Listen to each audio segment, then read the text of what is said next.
Hi, welcome to English 241, British Literature. My name is Professor Burnett, and we're going to be covering a lot of early British Lit in this course. It might seem that it's going to get a little overwhelming, but trust me, we're going to take it bit by bit and we're going to go over everything. Our textbook is the Norton Anthology, 10th edition, all three sections.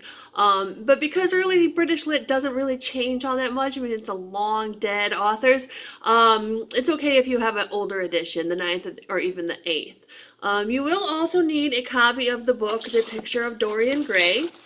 This is an excellent book, and I think that you're going to find it very interesting in conjunction with the other readings that we're going to be doing this semester. It's a little bit outside of the time frame of the rest of the readings that we'll be doing, but it has a lot of thematic devices that I think that you'll find relate to the other readings that we're doing. It is a long book, and we are going to be reading the entire thing over the course of a couple of weeks, so if you want to get started on that right now, that would be a great idea. We're going to have a few tests this semester, so you want to make sure that you do all the assigned reading. We might not address everything that you've read during the course of the week in the discussion boards, but those readings will be on the test. So you're going to want to make sure that you keep up with all of your reading. A few notes that are important. First of all, don't work ahead. The discussion boards are how I'm going to take attendance each week. So if you post early, I'm going to delete those. Always just work in the week in which we are currently scheduled. Remember that you do need to post to these discussion boards every week or you're considered absent for the class. Pay attention to your weekly due dates. The easiest way to pass my class or any of my classes, this one or English Comp or anything else, is to just do your assignments.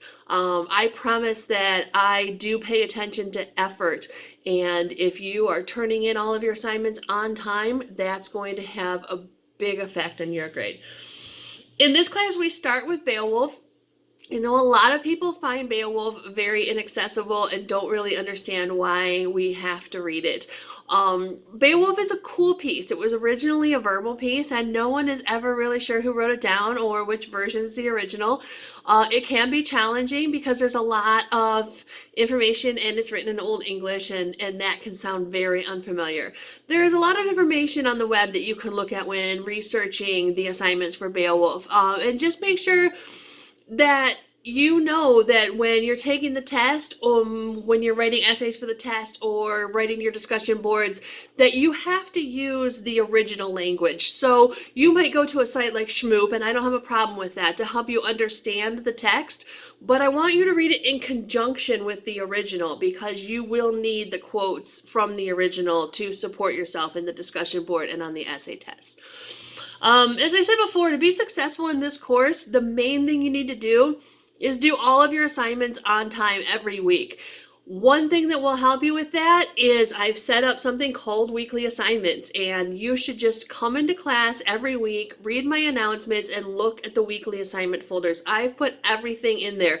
All the resources you need, all the assignments for the week, everything you need is in the weekly assignments. So you should be going into weekly assignments every week at least once and making sure that you understand everything that's due for that week. My email is listed under the My Instructor tab. As always, email me if you have any questions, any concerns, and I will be happy to help. Have a great semester.